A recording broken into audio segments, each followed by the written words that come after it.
57 বছর আগে আমি প্রথম আদমপুরে বক্তৃতা করতে আসি 69-এর গণ অভ্যুত্থানে। সেই সময়ে এই কলেজের যিনি প্রতিষ্ঠাতা জনাব দেওয়ান আলী সাহেব, উনি জীবিত। তখন আমাদের দুইজন নেতা আছে, একজনের নাম হলো, তখন আওয়ামী লীগের কথা বলছি আমি, এখনকার যে চেয়ারম্যান বাদলের আব্বা সমীর উদ্দিন সাহেব, উনি প্রেসিডেন্ট, আর সেক্রেটারি হলো নুরুল ইসলাম চৌধুরী। কি অসুবিধা হচ্ছে? সেক্রেটারি হলো জনাব নুরুল ইসলাম চৌধুরী, উনি দুইজনে এখন নাই। ছাত্ররা তখন মাত্র স্কুলে হাঁটাহাঁটি করতেছে, নতুন স্কুল। ওই সময় থেকে আমি আদমপুরে আসি। নতুন কয়েকজন যোগ দেন, তখন যা হোক সেই নামগুলো, যেমন নিখাইল ব্যাপারী সাহেব আছে, আফসুমিয়া সাহেব আছে, এইরকম কিছু লোকজন ছিলেন। পোস্টমাস্টার একজন ছিলেন, সাক্কু ছিল। আমি কেন বলছি আদমপুরে এত বেশি চিনি? আদমপুর না, এই হাওরে, এই নদীতে এত নৌকা বেয়েছি, কতগুলা ঢেউ উঠে কোন হাওরে আমি গইনা বলতে পারবো। আমার রাজনীতির বয়স 60 বছর। 57 বছর যাবত আমি ভাটি এলাকায় ঘুরি। আমার দুর্ভাগ্য, এইবারের যখন ইলেকশন হলো 21শে জানুয়ারি আমি অসুস্থ হলাম। 27শে জানুয়ারি আদমপুরে মিটিং ছিল, আমি 10 দিন অসুস্থ ছিলাম। ঢাকায় এবার কেয়ারে ভর্তি ছিলাম,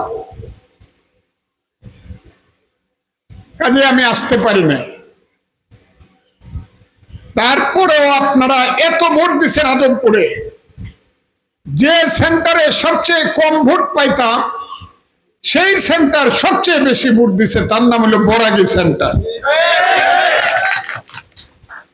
আগে আমি কম ভোট পাইতাম, কিন্তু এই সেন্টারে আমি সবচেয়ে বেশি ভোট পাইছি। এবং আদমপুর আমাকে উল্লেখযোগ্য পরিমাণ ভোট দিয়েছে অষ্টগ্রাম থানা। এই কারণে আমি আপনাদের সবাইকে সালাম জানাই, কৃতজ্ঞতা জানাই, ধন্যবাদ।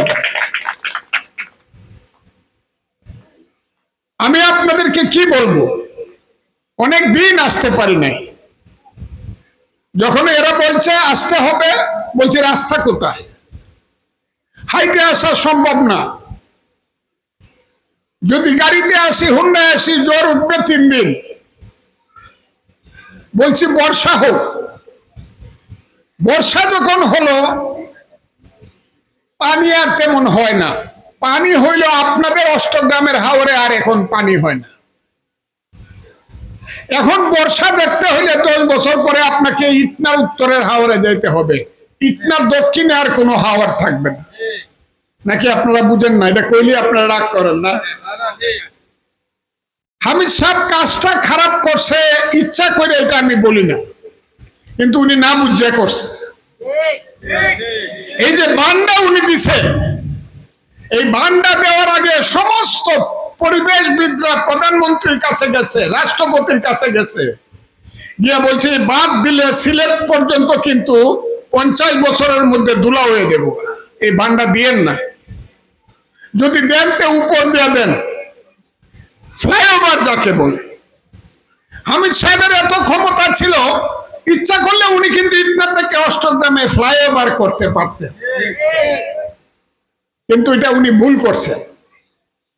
ভুল করার কারণে এখন দেখেন আপনাদের সব হাওর, আব্দুল্লাহপুর, আদমপুর, কলমা সব নল কাঁকড়া হয়ে গেছে। আর 10 বছর পরে পাইবেন ধুলা। বর্ষা হবে না, নদী কাটলে কি কাম হইব? পানি তো আইব না, পানি তো এখানে উঠবে না, ধুলা হয়ে যাবে। তো এখন সিলেট মিছিল হয়, হবিগঞ্জ মিছিল হয়, সুনামগঞ্জে মিছিল হয়, বান ভাঙ্গ। কিন্তু বানটা দেখতেও অনেক সুন্দর, বানতেও চায় না অনেকে। কাজে আমাদের সরকার, আমরা সিদ্ধান্ত নিয়েছি এই বাঁধটা যদি রাখতে হয় অন্তত 30টা ব্রিজ করতে হবে, নিচেটা ভাঙ্গে দিতে হবে, উপরটা ব্রিজ করতে হবে, যাতে পানিটা এক ধাক্কায় চলে যেতে পারে। এটা আমরা করব। হামিদ সাহেব যে ভুলটা করে গেছে এটা আমরা সংশোধন করব। এইখানে আমরা যে কারণে আসছি, কত বছর পরে আসছি, 8 সনে ইলেকশন হয়েছে, পাস কি ফেল পরের কথা। আওয়ামী লীগ পাস করছে চালাকি করে। 14 সনে ইলেকশন হয়েছে, কোন দল ইলেকশন যায় নাই, আওয়ামী লীগ একা একা ইলেকশন করছে। কথাটা ঠিক না বেটি? 18 সনে ইলেকশন হয়েছে, আওয়ামী লীগ দিনের ভোট রাইতে করে, নিশি রাইতে, এদেরকে বলে নিশি রাইতের এমপি, ঠিক না? 24 সনে ভোট হয়েছে, আমি আর দামি ভোটার কে হাসিনা একা, যারে নমিনেশন দিছে বা যারে কইছে এই পাস করছে, আর কাউই সেন্টারে যাইতে হইছে না। কাজেই 4টা ইলেকশন বাংলাদেশে হয় নাই। যারা 30 বছর বয়স যে ছেলে, সেই ছেলে পার্লামেন্ট ভোট দিতে পারে নাই। পার্লামেন্ট ভোট কেমন এটা দেখেই নাই সে। এই অবস্থার মধ্যে গত 5ই আগস্ট আসছে, আন্দোলন সংগ্রাম হয়েছে, জীবন দিছে ছেলেরা শয়ে শয়ে। শেখ হাসিনা সরকার চলে গেছে, পালায়ে গেছে, কিন্তু আমাদের দুঃখ গেছে না। ইউনূস সাহেব যে আইছে, ইউনূস সাহেব ভালো মানুষ না, যদিও তারেক রহমান সাহেবের ডাইনেটা বয়ে থাকে, কিন্তু লোকটা ভালো না। এবং উনারা 12 মাসের শাসন দেশটা আরো ক্ষতি করছে। কি ক্ষতি করছে? একটা কথা আছে, কি করলাম ভাই, গাজীর গীত গায়া, ফাঁসিহা কামাই করলাম, বেটকে হা খায়া। তারাইলাম স্বৈরাচার ফ্যাসিস্ট, আসলো রাজাকার, আসলো স্বাধীনতা বিরোধী, আসলো জামাত শিবির, এরা দেশ চালাইলো। রাজাকারের বাচ্চারা বলে বাংলাদেশ হয় না, 71-এ কোনো যুদ্ধ হয় নাই। আজকেও একজন যোদ্ধা মৃত্যুবরণ করেছে, এই একজন মুক্তিযোদ্ধা মতিউর রহমান। ওই ইউনূস সাহেব নিজে আইসা এখানে সেলিউট দিয়ে গেছে। কথাটা হাসান হামিসা? 71-এর যুদ্ধ হয় নাই, বাড়িঘর পড়ল কার, লাখে লাখে মানুষ মরল কে? রাজাকাররা বলতে শুরু করলো ইন্ডিয়া গন্ডগোল করে যুদ্ধ লাগাইছে, ষড়যন্ত্র করে। কেউ কথা বলে না, কারণ সবাই মনে করলো হাসিনারা চলে গেছে এই দেশে মুক্তিযুদ্ধের পক্ষে, আর কেউ কথা বলবে না। আমি বললাম, হাসিনার সঙ্গে মুক্তিযুদ্ধের সম্পর্ক কি?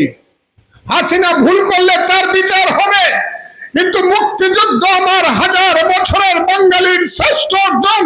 মুক্তিযুদ্ধের জন্য আমার মা ইজ্জত দিয়েছে, আমার বাবা জীবন দিয়েছে, জীবন যাবে, মুক্তিযুদ্ধ ছাড়বো না। এই আলবদর রাজাকারের বাচ্চারা সাবধান, মুক্তিযুদ্ধ এই দেশে হয়েছিল এবং মুক্তিযুদ্ধ থাকবে। এই যুদ্ধটা কিন্তু আমি প্রথম শুরু করেছি, এই যুদ্ধটা আমি প্রথম বাংলাদেশে শুরু করলাম, না হইলে গেছিল না, না হইলে রাজাকাররা গেছিল না।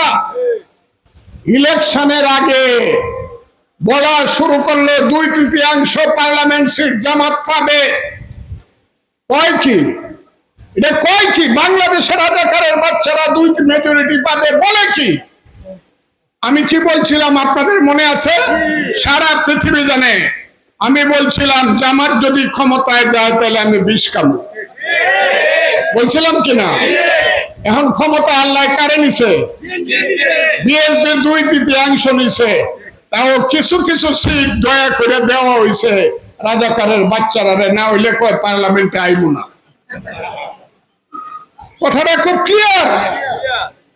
যুদ্ধ এখনো চলতেছে, এটা হইল রাজনৈতিক আদর্শগত যুদ্ধ। এই যুদ্ধটা আমরা করব, আমি করব, মুক্তিযোদ্ধারা করবে। যতদিন এই বাংলা এবং বাঙালি থাকবে, যতদিন বাংলার পূর্বাকাশে ঝলমল করে রক্তিম সূর্য উঠবে, ততদিন পর্যন্ত মুক্তিযুদ্ধ স্বাধীনতাকে কেউ স্তমিত করতে পারবে না। সেই যুদ্ধটা কিন্তু চলবে। এখন দেশ চালায় বিএনপি, তারেক রহমান, আর এইখানে এমপি হইলাম আমি। আমার সাইদ যে কথাটা কইছে সেই কথার সাথে আমি একমত না। ওই আমারে মন্ত্রী বানাইলো কি বানাইলো না, তাহলে আমি কোনো চিন্তা ভাবনা করি না। আমি অনেক উপর দিয়ে হাঁটি, আমি অনেক উপর দিয়ে হাঁটি, সেই কথাটা আর বললাম না। আমি দায়িত্ব পাইছি কার? আল্লাহর রহমতে আমি আপনাদের দায়িত্ব পাইছি। ইটনা অষ্টগ্রাম মিঠামনের মানুষ আপনারা ভোট দিয়া কইছেন এই লোকটাকে আমরা 5 বছরের জন্য আমাদের পাহারাদার রাখলাম। কথা ঠিক না বেটি? আমি হলাম আপনাদের কামলা এবং পাহারাদার। আমি 5 বছর এই ইটনা অষ্টগ্রাম মিঠামন, আমার আর কিছু দরকার নাই। আজান পড়ছে, আমি চুপ করলাম।